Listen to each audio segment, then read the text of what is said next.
I kissed my crush at 10,000 feet. Trigger warning. Depression, mentions of suicidal ideation, non-graphic, emotional distress.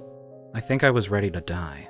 Not in a dramatic, write a note, goodbye world kind of way. More like the quiet kind.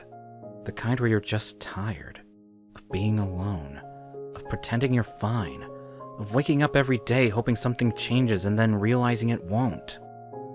Because you're the thing that won't change. So yeah, I signed up to jump out of a plane. Some people do therapy. I went with gravity. The instructor yelled something about altitude. I nodded like I understood, even though I didn't hear a word. My hands were shaking inside the gloves. The door opened, wind screamed, and then I jumped. 10,000 feet above everything. Above bills, regret, my cold apartment, the art I stopped making. Just air, just silence, just me. It was almost peaceful, until the cord snapped. It didn't feel real at first, just a sharp tug and then nothing. No parachute, no backup, just sky, screaming past me like I'd pissed it off. I didn't scream, because I should have, but I just kept falling. Fast. Cold air punched my face. My ears rang. My heart was pounding so loud I couldn't think. This is it, I thought. This is how it ends. Alone. Just like always. Then, a flash of light. Not like lightning. Not like anything I've ever seen. It was warm. Gold white. It didn't blind. It wrapped around me. Like a whisper that knew my name.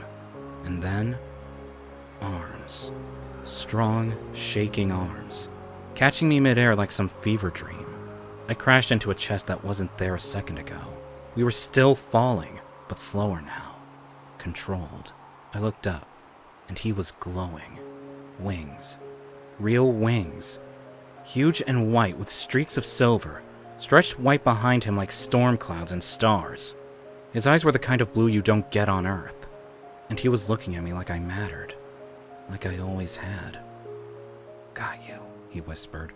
And then the wings. They started burning, one by one, feather by feather, until light turned to ash. We crashed into a field moments later, hard but alive, and I passed out in the arms of a stranger who wasn't a stranger at all. Flashback, a few months ago, there was a point where everything just stopped mattering. I'd wake up, stare at the ceiling for hours, then crawl out of bed like I was moving through molasses. Brush my teeth, maybe, eat something if I remembered. Mostly instant noodles or cold cereal. Half the time I wouldn't even taste it. My sketchbooks were untouched, piled up like little coffins on my desk. Even when I tried to draw, my hands would cramp up and my brain would go blank. The world kept spinning, but I wasn't on it anymore. Just orbiting the edges of things. Friends stopped calling, family didn't ask anymore, and I didn't blame them. I'd walk around the city sometimes, headphones in, just so I didn't have to think. Just so I could pretend I was part of something, even if I wasn't. And I remember once, I was on the roof of my building. Not for anything serious, not like that, but I kept wondering what it would feel like to let go. If it hurt. If anyone would even notice. I didn't jump. I just stood there. Cold, small, tired. That night I dreamed of feathers. 2 months later. It happened on a rainy Tuesday. Of course it did, because misery loves cliches. I was walking home from some job I didn't care about, hoodie up, eyes down, earbuds blasting static. And I stepped into the road without looking. I didn't see the truck. I only heard the brakes, felt the air shift, the panic in the driver's shout, and then nothing. Except warmth. It didn't make sense. I should have been crushed. I should have heard glass, bones, screaming, something. But instead, I felt held. Like a bubble had wrapped around me, soft and soundless. A hand pressing against my chest. Not hard, just enough to stop me. And then I was on the sidewalk, heart racing, completely unharmed. The truck swerved, missed me by inches, and kept going. I sat there, shaking. People stared. No one said anything, just walked past. But me, I kept thinking, why did I live? And stranger still, why did it feel like someone made sure I did? A few days later, after that day, weird things started happening. Like, I'd be reaching for something on a high shelf, and it would fall into my hand. Or I'd be late to something important, but the bus would stall long enough for me to catch it. Every time I came close to danger, something invisible pulled me back. And the dreams. They weren't normal dreams. They were full of light, gentle hands brushing my hair off my forehead. Wings curled around me like blankets. A voice I never remembered but always missed when I woke up. And my art came back. Not all at once, but little pieces. I'd wake up and need to draw. Something I saw in the dream. Someone. A shadow with blue eyes, silver light, a smile I couldn't explain. It felt like someone was trying to reach me.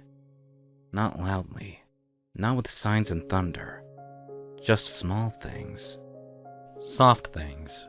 Like the universe was whispering, "You're not alone. You are never alone." Flashback ends. Back to present, a few minutes later. I woke up to blue.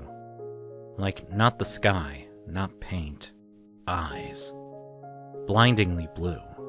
Like summer after a storm. Like staring too long at a flame. And they were looking right at me. For a second, I thought I was still falling. "Where are your wings?" I mumbled before my brain caught up to my mouth. The guy blinked, tilted his head slightly. He was crouched beside me, silver hair falling around his face like he belonged in a myth or a dream. Pale skin, bare feet in the grass. He looked like the kind of person who didn't exist in real life. "Wings?" he said, and there was this tiny twitch at the corner of his mouth, like he was trying not to smile. I squinted. "You were flying. Or I was, or we both were. I don't know, my brain's kind of soup right now." "You hit your head," he said, gently. "Pretty hard." I sat up too fast and instantly regretted it. The world spun. "Careful," he said, reaching to steady me, and... God, his hands were warm. Familiar. Like deja vu you could touch. "You were falling," he continued. "Your parachute got stuck or twisted or something. I saw you coming down and I caught you. Sort of." "Sort of?" I echoed. "Well, I didn't catch you like in the movies. That would have killed us both.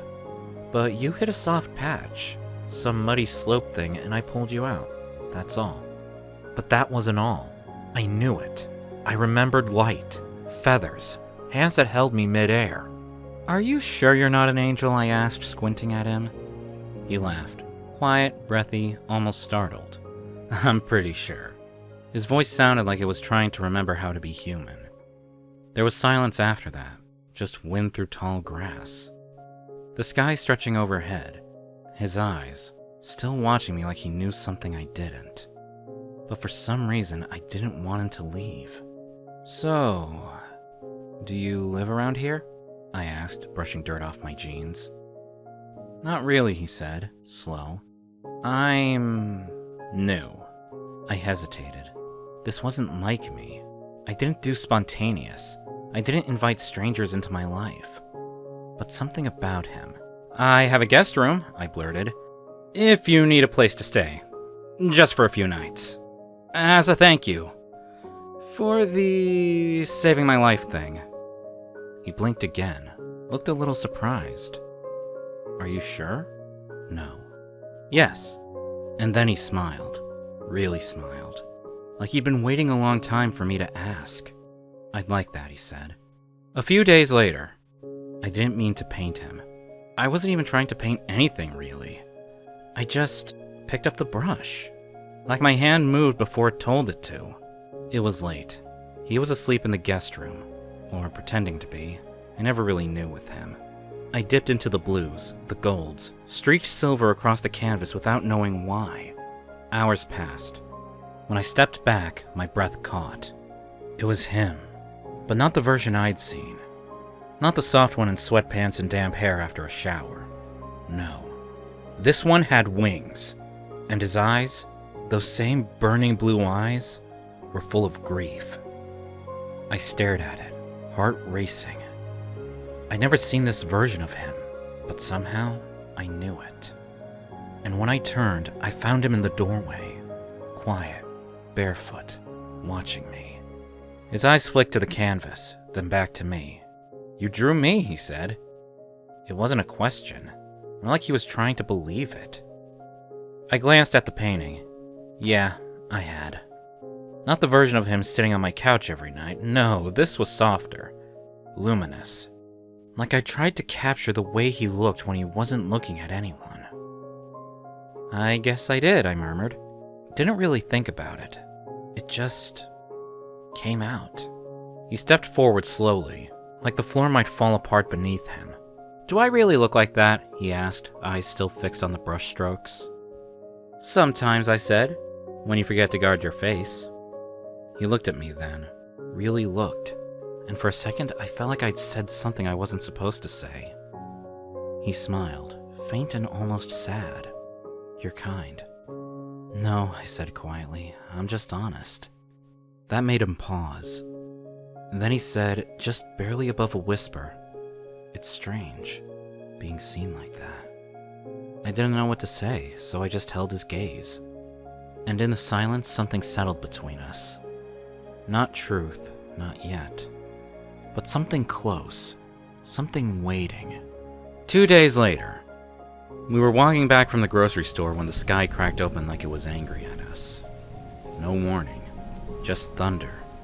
Then boom, rain. We ran the first few steps, laughing. Then he slowed, tilted his face up to the sky and stopped. Just stood there, eyes closed, water soaking into his shirt, hair stuck to his face, like he was feeling rain for the first time. And maybe he was. I don't know what came over me. I reached out, touched his wrist, and he flinched. My touch was still new. But he didn't pull away. His lashes were wet, his mouth slightly open. He looked at me like I was a secret he'd never been allowed to say out loud. And I swear something inside me snapped. So I kissed him. Fast, desperate. Like I'd been falling since the moment I met him and didn't know it until my mouth found him. And he kissed me back. The rain didn't stop, but the world did. A few days later, I couldn't sleep again. So I painted. Big, messy strokes this time. Fire, smoke, a battlefield in the clouds. Something tearing open the sky. I didn't know where it came from. My chest hurt while I did it. My hands were shaking. And when I was done, I felt like I just survived something. He walked in, silent. He didn't look at the painting. He looked at me. "You've seen that place?" he asked quizzically. "I don't remember seeing it," I replied, "but it feels like I have." He stepped closer. His hand brushed mine. We were always like this now, barely touching, but constantly buzzing with almost. He was trembling. "I think I'm making things worse," he whispered, "by staying. I think some part of me knew.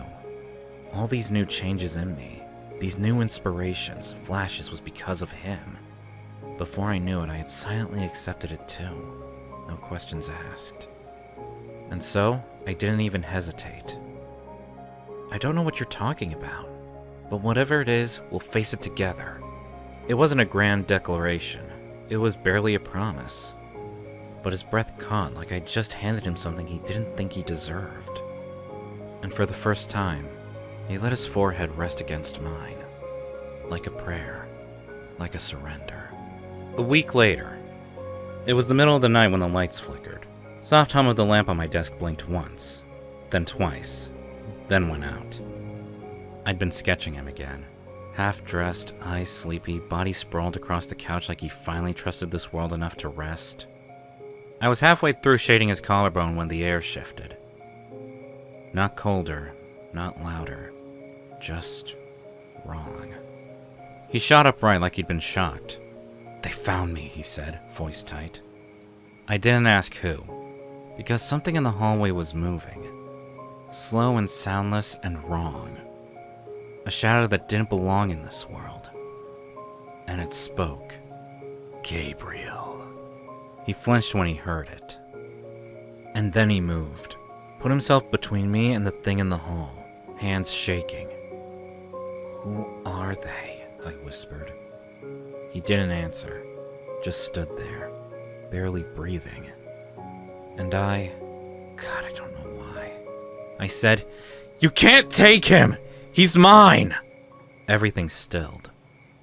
The shadow tilted its head like it didn't understand. Or maybe it did too well. "You're starting to connect," it said. I had no clue what that meant, but Gabriel did. I saw it in his eyes. Panic. Not for himself. For me. His hand reached back blindly, found mine. "Don't let them erase me," he whispered. "Don't let them make you forget." "I won't," I said, not knowing who they were or what any of this was. "I won't." And just like that, gone. No sound, no smoke, just gone. Gabriel dropped to the floor, chest heaving like he'd just run a marathon through hell. I slid down beside him, didn't ask anything, didn't say a word, just pulled him close, let him shake. And we stayed like that, curled up on the hardwood, the sketch forgotten, the room too quiet, holding each other like the night might take us to. About half an hour later, we were still on the floor. The sketches had fallen under the couch. The lights had come back, but we didn't turn them on. I held a mug of half-warm tea. He held nothing. Just stared at the wall like it might shatter open again. I finally said it. The thing that had been sitting on my tongue for weeks. It wasn't an accident. That day. The skydive. He didn't look at me. I should have died, I continued. I felt it. I remember the chute locking. I remember falling. And then, I swallowed. Then I saw you. Or something that looked like you. You caught me. I landed in your arms, not the ground. His fingers curled around the hem of his shirt. Tight. "You said it was luck," I said. "But you're not just some guy who happened to be there, are you?" Still no answer. "You feel familiar. Like I've known you longer than I've been alive. And that shadow tonight? It knew your real name." I looked straight at him. "Tell me the truth. Please." He closed his eyes, breathed once, twice, and then... I wasn't supposed to fall. My heart slowed. "I've watched you your whole life, Isaac," he said softly. "I was sent to protect you, quietly, from a distance, without ever being seen. I've bent the rules more times than I can count, until that day." He looked at me now, and his eyes were oceans. "You were falling, and I couldn't let you go. So I did the one thing that's forbidden." A pause. "I chose you over everything else." My breath caught. "I gave up eternity for a chance to know you. Not as your protector, your guardian angel. Not as your invisible presence in your dreams. As a man. As someone who could hold you, touch you, be with you." He leaned closer just a bit, like he was afraid I'd pull away. "But falling has consequences," he whispered. "Now they've found me, and if they take me back, I'll forget you. Everything. You'll forget me too." He shook his head. "But I don't want that. I'd rather live a short, messy, fragile life down here, with you, than eternity without you." My chest acted like I'd been running. I set the mug down, reached for his face. His skin was cool, trembling beneath my fingertips. "You idiot," I said softly. "You jumped for me? He nodded. I'd do it again. And then I kissed him. Not gently, not carefully, but like something I'd been holding in since that very first dream. His hands found my jaw, then my back, then everything all at once. Desperate, honest, human. We stumbled to the bedroom, half laughing, half shaking. Clothes hit the floor. The world fell away. And what happened next didn't feel human. It felt like light exploding behind my eyes. Like every nerve in my body remembered him before I did. Like pleasure and wonder and home had been hidden in his hands all this time. We moved together like we'd done it 1,000 times. And maybe in some other lifetime, we had. Afterward, I curled into him, still dizzy, still trying to breathe. He kissed my shoulder, whispered, "I'm yours, as long as this world lets me be." I closed my eyes, held him tighter. "Then stay," I said. "No more secrets, no more pretending. Just stay." And he did. Wrapped around me like a prayer I never knew I said. A few days later, he woke up before me for the first time. It was honestly kind of sweet. Until I smelled it. Smoke. Something acrid and suspiciously dark.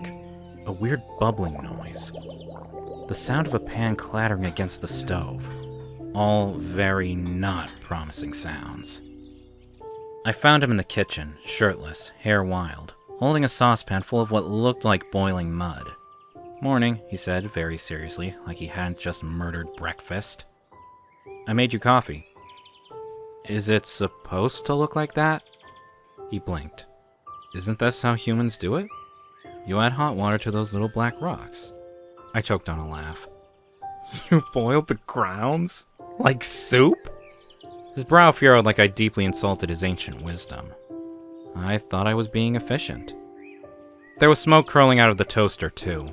2 very dead slices of bread sat inside like tiny corpses. I raised an eyebrow. I turned the dial all the way to 10, he murmured. I lost it. Laughed so hard I nearly cried. And when I looked up, he was watching me like it was the best thing he'd seen all day. He stepped closer, looked a little lost, like he didn't know what to do with his hands. "I just wanted to do something normal," he said, quieter now, "to thank you for letting me stay." "You're doing great," I said, even though we both knew that was a lie. I touched his wrist. "You're figuring it out, burnt toast and all." His eyes softened. "It's strange. I used to know everything. Now I don't even know what decaf means." I grinned. "It means disappointment." He laughed, and it was like hearing a piano chord where there hadn't been music in years. Then he kissed me. Sudden, warm, tasting like burnt sugar and too many feelings. And I thought, maybe this is what falling feels like. Not the crash, the float, the in-between. A week later. It was a good day. Sunny, slow, he was curled up on the couch flipping through a book upside down for some reason, shirt riding up on his back, feet tucked under him like a cat. I was sketching him again. Couldn't help it, his face had this pull. Like if I didn't draw him, I'd forget how it felt to look at him. And then he laughed. Soft, low, at something I said I can't even remember now. And brought the back of his hand to his nose. Paused. Pulled it back. Blood. Just a thin red smear, but enough to make both of us freeze. "Hey," I said carefully. "You okay?" He didn't answer at first. Just stared at the blood like it didn't make sense. Like it shouldn't exist. And that's when I knew. Not everything was okay. "Probably just the air," I offered. "It's dry. You're still adjusting." He looked up at me. Something ancient flickering in his eyes. "No. This shouldn't be happening. Not this soon." I swallowed. "What do you mean, this soon?" But he didn't say anything. Just stood up too fast and walked to the sink. Rinsed his hands, head bowed low. "Gabriel," I said quietly. "Talk to me. I'm fine. You're not. He exhaled hard. I didn't think it would feel like this. Being here. Being human. I thought I'd have more time. And I didn't know what to say to that. All I knew was he looked scared. Not for himself, but for me. Like this wasn't about pain, or even death. Like this was about us. He turned to me then, eyes shining too much. I don't want to leave you, he said, voice shaking. You're not going anywhere, I said, stepping in close. Not if I can help it. I kissed him then, slow and desperate, like I could anchor him here with just my mouth, my hands, my heartbeat. But even then, I think, I knew something had already started slipping. 2 days later. It was the middle of the night when the lights flickered. Not a power cut, not a city glitch. This was different. Sharper. Like something cut through the world and the air flinched. I'd been sketching him again. Half-dressed, curled on the couch, mouth parted like he'd finally let himself sleep. He looked soft, human, safe. And for a second I almost forgot who he really was. I was halfway through shading his collarbone when everything just stopped. Like the world pressed pause, and then it got cold. Not in the room, inside me.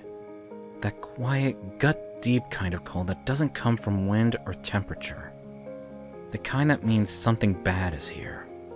Gabriel sat bolt upright like he'd been electrocuted. No, he whispered. Not again. I didn't even ask. I already knew. Something moved in the hallway. A shadow that didn't belong to anything. Wrong. Angular. Moving like it wasn't touching the floor. The wings came next. Huge and glassy, like obsidian with light caught inside it. Not feathers. Blades. And then came the voice. Not sound. Pressure.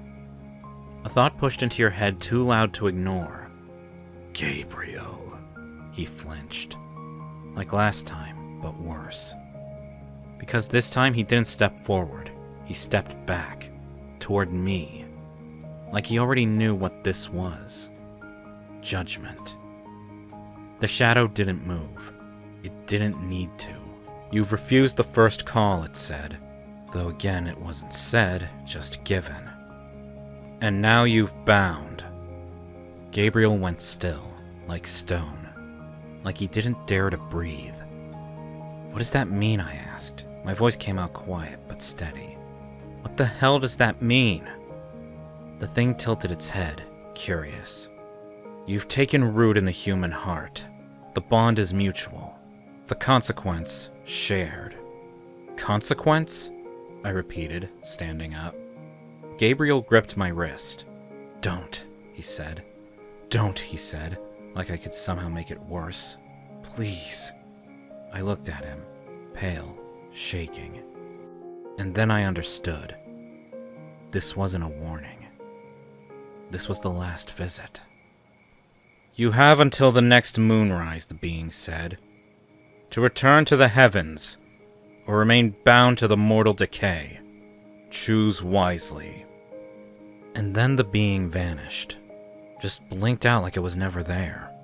No sound, no rush of wind, just absence. Gabriel collapsed like someone had cut all his strings. Hands over his face, breathing sharp and fast.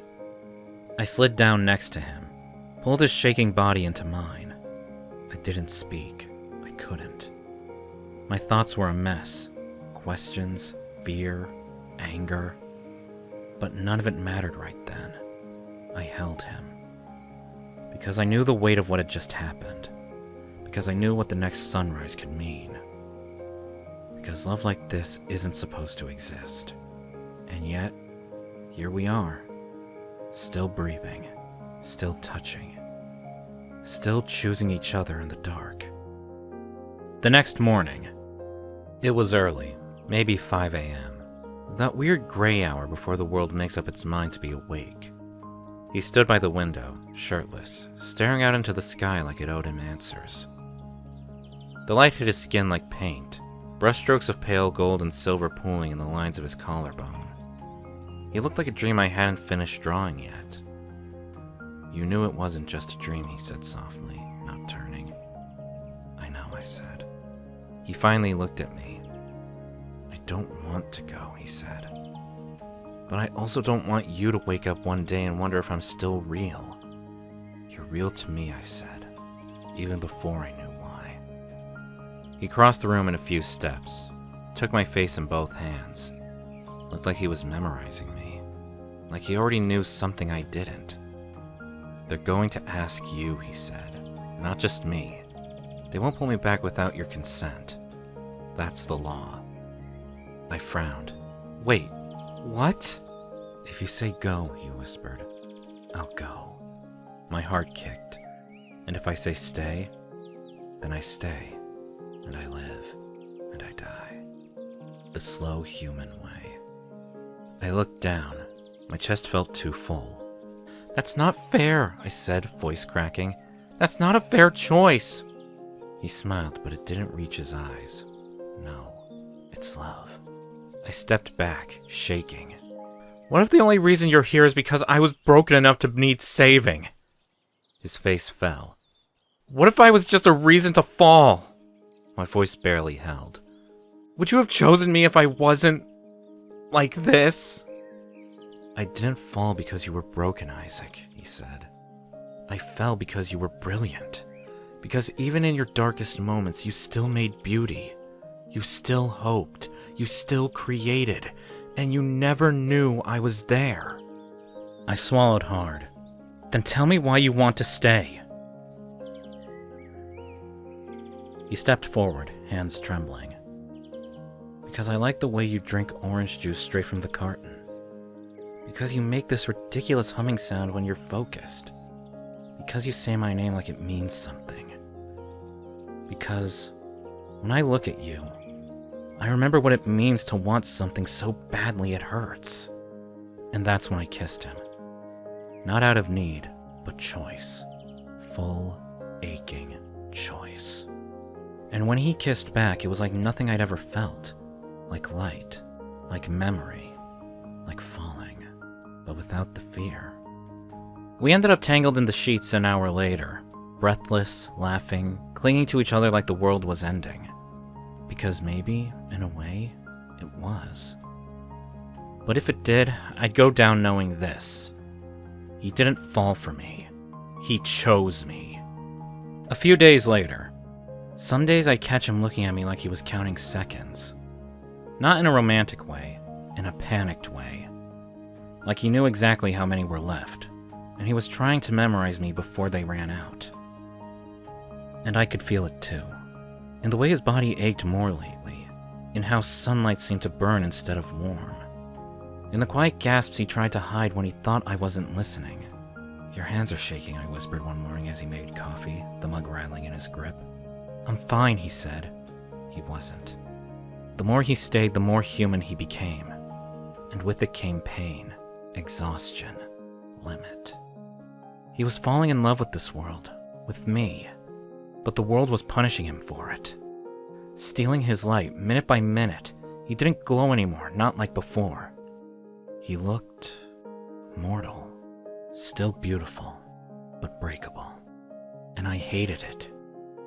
I didn't ask you to fall, I snapped one night, voice sharp even though I didn't mean it that way. I know, he said quietly, like that made it easier. It didn't. A few weeks later, it didn't come like thunder or lightning. It came with stillness. I opened the door and the air outside was wrong. Too quiet. The sky too pale. Like the sun itself was holding its breath. And then I saw her. The seraph. She didn't walk. She didn't float.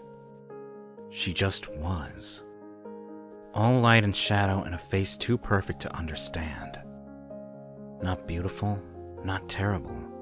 Just unreal. You must choose, she said. I didn't know how she was speaking. Her mouth didn't move, but her voice was everywhere. Inside the wind, in my skull, in my teeth. Gabriel stood beside me. He didn't speak.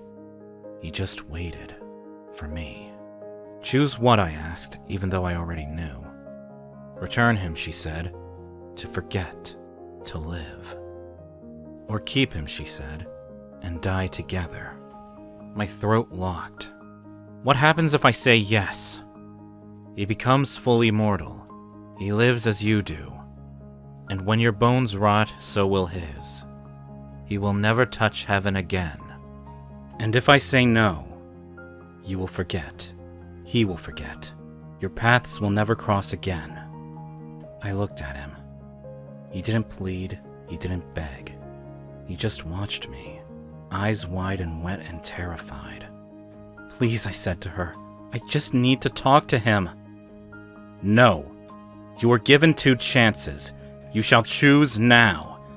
If you don't, the consequences won't be good. The seraph's voice was terrifying enough to make my blood rush. I saw Gabriel, already shaking after listening to the ultimatum. But I did something which might have been stupid, but gave us more time. I went in front of the seraph and begged, literally begged at her feet. I had no idea what was going to happen. I just couldn't lose Gabriel. After a while, I heard which sounded unreal at first. You have until sunrise. And then she vanished. The door slammed shut behind her without wind.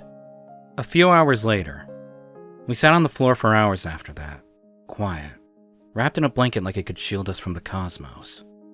Like if we stayed still enough, time wouldn't move forward.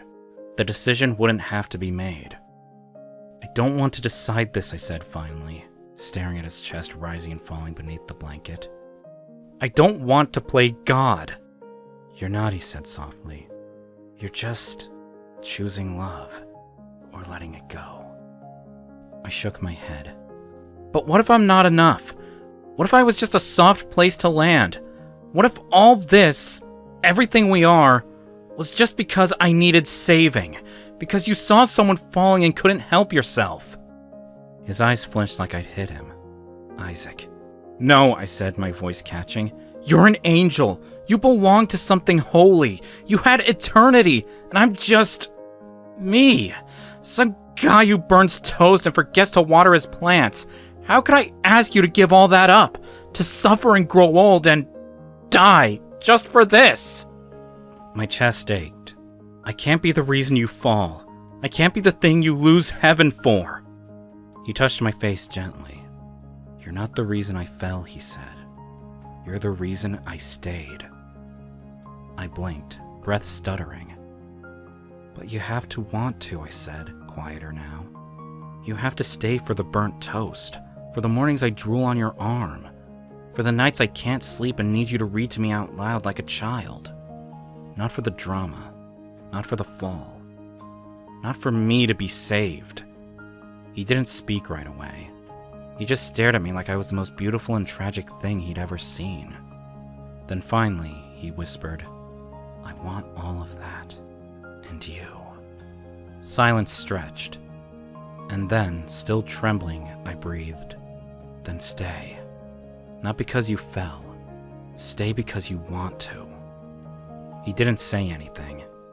He just kissed me, soft and slow and final, like a promise sealed in the space between stars. And when I woke up the next morning, he was still there. Still warm, still human, still mine. Outside, the sky cracked open with light, but the world didn't end. No angels came. Maybe heaven gave up. Or maybe they were watching something sacred unfold and knew not to interfere. A few months later, it's a Sunday morning. The kind where the light slants in just right and everything smells like dust and burnt toast. I'm on the floor, barefoot, cross-legged, a paintbrush between my fingers, and Gabriel's shirt on my body. It's too big and keeps slipping off my shoulder, but it smells like him. Like rain and soap and something I can't name. The canvas in front of me isn't him this time. Not wings, not memories, not pain, just light. Warm and gold, spilling across a windowsill. No divine meaning, no metaphor. Just the way sunlight looks when it hits his skin while he reads, all curled up and squinting because he still refuses to get glasses. Behind me, I hear a soft, terribly off-key hum. Some random song he made up that doesn't even have real words. "Babe," I call without looking up. "You're burning the toast again." A pause. A loud pop from the toaster. Then a guilty laugh. "It's not burnt. It's just enthusiastically crisp." I roll my eyes and smile into the brush strokes. We're okay.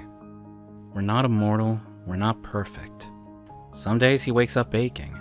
Some nights I get scared he'll disappear again. But then I'll turn over and find him there. Hair a mess, mouth open, one arm thrown across my chest like I might float away without it. He chose this. He chose me.